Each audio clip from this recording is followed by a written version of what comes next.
If you don't go get macOS Sonoma, the new operating system for your Mac, then at some point your Mac's going to suggest, hello, that you do. As long as it isn't immediately, I mean like immediately after Tim Cook says, and it's about you, go get it. Get macOS Sonoma.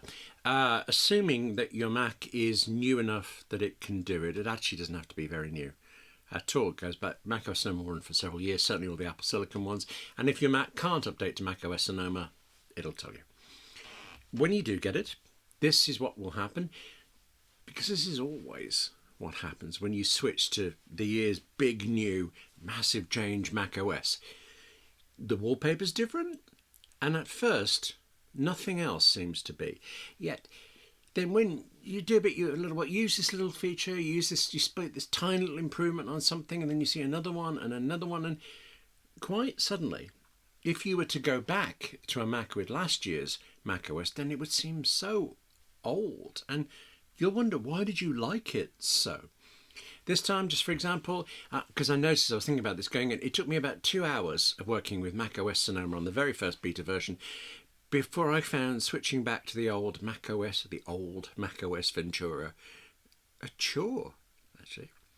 Not all the reasons for this are features that are specifically for you and me as writers, and actually not many of them are very big at all, but I can't go back.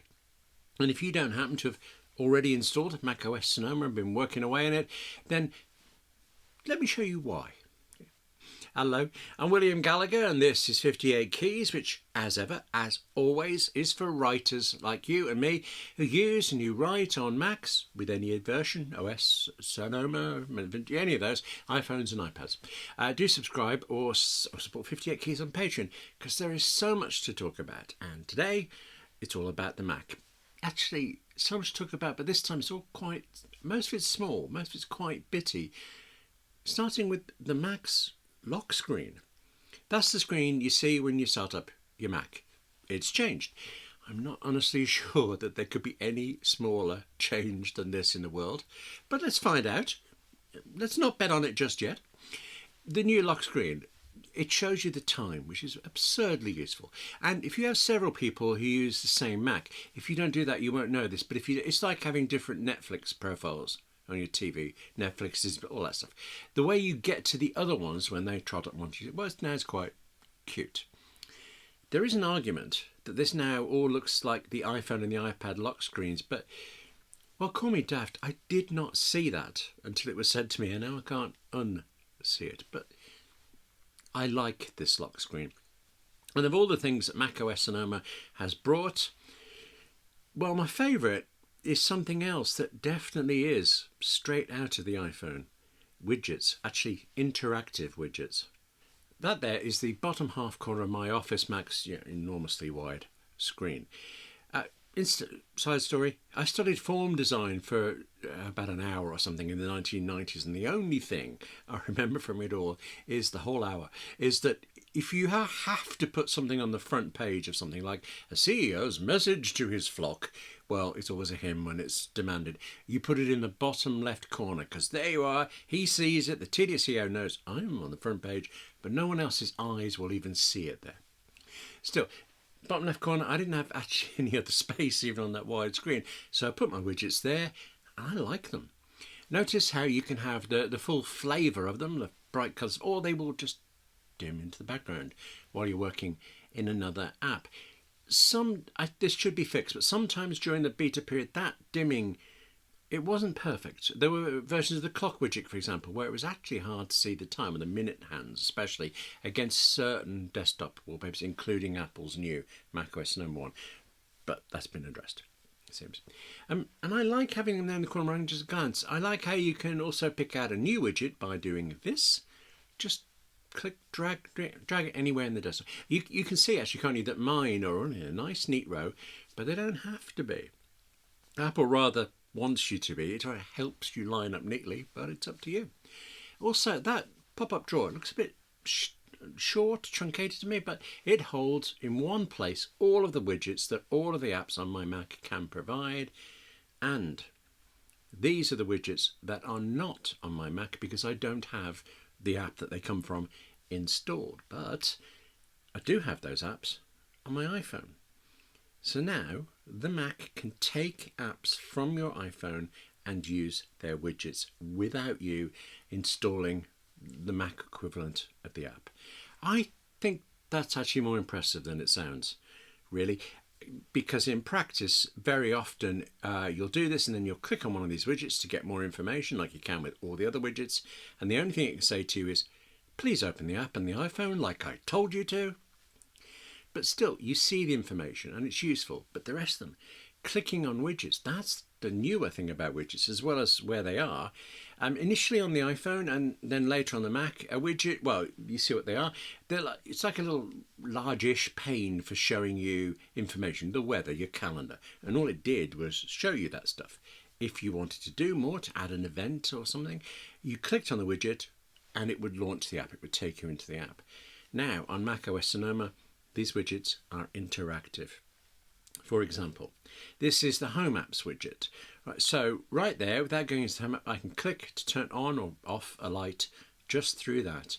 No having to go off and open the Home App at all. Search through it for the right bits. So, information at a glance, controlled quick click. That's quite hard to say, quick click.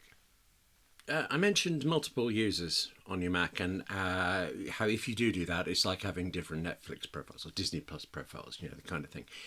As well as the Mac itself coming with what you might call profiles, Safari on macOS Sonoma now comes with what Apple definitely calls profiles. You can set Safari so that you have a work profile, and then while you're in that profile, not only can Safari just show you the websites you happen to want for work, but in them it will remember who you are meant to be when you log into places. So, for example, I have a colleague who uses this so that during the day when he's working on a particular website and he happens to go into Twitter, let's just call it Twitter, forget X, he's automatically logged in under his company name and his company login, so he can do what he has to do for them. But then in the evening, he switches profiles and he just goes to twitter.com and he's himself. He has switched to a home profile and it remembers who he is. Speaking of websites, by the way, you can now also do this. You can make an app out of a website. Go to the website, pick the one you want, choose the share button, click add to dock, and you're done. The advantage is that this site app that you've now created can sit there in your dock. Doesn't have to, but it can. An advantage, however you run it, is that you command tab over to it, just like you would any other running app. You don't have to command tab to Safari and then search for the right window, the right page of it, the right tab, and then now the right profile. You have been able to do this web appy thing through third-party apps for a long time, but it seems to me that they've always been a bit clunky somehow. Hard to explain that. I've gone for them really enthusiastically, only to sort of forget about them. Well, actually, I've kind of forgotten about this as well. Tried it at the start, the macOS beta, see the use. I need to get back into using them more, really. Two more things, actually, while we're talking about websites and browsing in Safari on the new macOS Sonoma, because there's one I like a lot, which is this. If you have a private window open, you don't have to do this. You choose File, New Private Window, and it's a regular Safari browser window, but the Mac doesn't save your history, doesn't try to save any passwords or whatever. If you have a private window and then you step away from your Mac, that window locks. So not the whole Mac, not the whole screen, just that tab in that Safari window. Now, I tend to use private browsing when I'm doing some banking and financial stuff that I obviously don't want to share. Even though I'm working on my own, there's nobody likely to come in to see it.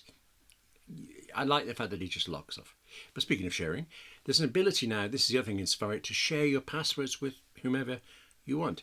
If you've ever done any collaboration in pages or numbers, things like that, well, then it's the same. First, you choose who it is that you want to share some or all of your passwords with, and then later you can choose kick them out again. I do have shared passwords with two clients, but they're all shared from them to me via 1Password, the excellent third-party password manager app. So I don't know that I will use this, but I do know that shared passwords are a good thing. Instead of you having to message colleagues to say, what's the new password today? Who's changed the password today? I've just been through that with someone. It took forever to find out who had changed it. So all of this is nice, right? And there's no reason you and I shouldn't have nice. But there are a couple of things I think are more specifically in macOS Sonoma for us as writers. And it just happens they're all in Apple Notes. With Apple Notes, right, you've always been able to drag a PDF in so that you can, well, for instance, you can collate a lot of research in OneNote, just have one place where you add everything. But actually then reading the PDFs in Notes was a bit of a pain. Ultimately, you had to take the PDFs out again and open them in another app before you could usefully read them. And that was especially true whenever you had a note that had a second or subsequent PDF in the same note. It's like it would be down there somewhere below all of the pages of the first. You'd just struggle to find it in the note. No. Now you can read all of them right there in your note far more easily than before. And you can also scroll through all of them. Instead of the one note becoming like this just mad hodgepodge of PDFs that really you can't use, well, now you practically have a proper repository for them that you have made. And you can link Apple Notes together now. You've been able to do this a long time with Hookmark. Hookmark is this superb app. There is 58 Keys episode, 2 episodes about it. It's an app that lets you connect, I don't know, well, 2 notes, but also 1 note and 3 apps, and 15 pages documents, and a picture of a banana. You just connect anything you like so you can rapidly move between things you're working on. But now, just note linking is built into Apple Notes. And what that means for us is that you can now very quickly create one note, for example, that maybe you make into a table of contents, a TSE, for many other related notes if you want. Oh, and actually, one last thing about notes. I like this. If you start writing something in Apple Notes, you think, oh, well, this is going rather well and long. If you think, I should do something with this, you can finish that note over in Apple's full Pages word processor. Just as this year with iOS 17 and iPadOS 17, the Mac's keyboard has been improved. Well, I don't mean, the physical keyboard. And actually there's more to this on the iPhone and iPad, because there they have improvements to the on-screen, the virtual keyboard. But even without having a virtual keyboard, even using your existing hard button one, the Mac has benefited from this too. This is actually going to take a little time for you to be able to see it, being useful, because it's something that learns as you use it. But there is now a new improved predictive text feature that will suggest not just, the right spelling of the rest of the word you're typing, but a couple or maybe even 3 words that might well come next. The most I've seen after a couple of months of use during the beta process is 3 words, and actually it didn't work in every app, but doubtlessly it will as developers update all the third-party apps. And then what you'll have across the entire Mac is that when you are typing something, that the Mac, the system itself, recognizes through machine learning, it will offer the next word or 2 words or 3 in grey. If you just, keep typing, would takes away that suggestion. But if you instead tap the space bar, that suggested word or those suggested words, boom, go into your document as if you had typed them, and your cursor is now the other side of those suggested words, ready for you to carry on typing whatever you wanted. I actually thought that would be distracting. Okay, the way I described it to you, the way I read about it, but here, duck, water, good. I am already so used to it that I no longer pause. After tapping the spacebar, I'm already typing the words that I will want to follow the Mac suggested 1, 2, or 3 words. Actually, I recently passed 500,000 words typed this year, and just looking at it, suddenly it occurs to me, do I now count the ones that the Mac typed for? Yes. Anyway, also for writers, there are some improvements in reminders. Now, I don't use Apple's reminders. I've tried it, of course, but I live in the vastly more powerful OmniFocus, and there are other alternatives. But now in macOS Sonoma, Reminders has yet again added what other seemingly basic, simple task apps just don't have. It's added a Kanban mode. That's like Trello if you've ever used Trello. This is available on the iPad and the iPhone too, but actually it's a bit rubbish on the iPhone. It's only worth using it on here on the Mac and on the iPad. I think the iPhone is like check a quick thing, but iPad and Mac, well, the iPhone turns it vertical, but the iPad and the Mac, they show it horizontally. And the whole point is that you can see it visually. You can drag a task horizontally, moving it from in progress to a completed column, for example, whatever you want to call them. I am surprised to say, actually, on the Mac and on the iPad, it's a bit ugly. When you create a Kanban column, well, boom, it gets a blank task at the top and there is nothing you can do. Well, there is one thing you can do about it. You can click in it, you can write in that task, but yeah, when you later drag that to another column, being the entire point of having columns and a Kanban view, well, you get a new blank one in its place. Also, Kanban is meant to be this visual image, right, of all of your tasks, and the clearest, I think, visual part is that you can see for yourself when your completed column is full and there's barely anything in the still got to be done section. Very nice visual image, but every task in this new Kanban view has the usual reminders done tick box. So when you drag it to a completed column, do you tick that box as done or not? Because if you tick it as done, the task vanishes. I think what should probably happen is that in Kanban view only, done tasks should change color or something when you click the done button, but it isn't like that now. Oh, sorry, one more thing. Reminders also does automatic sorting of your tasks in anything. When you're writing a shopping list, that is wild.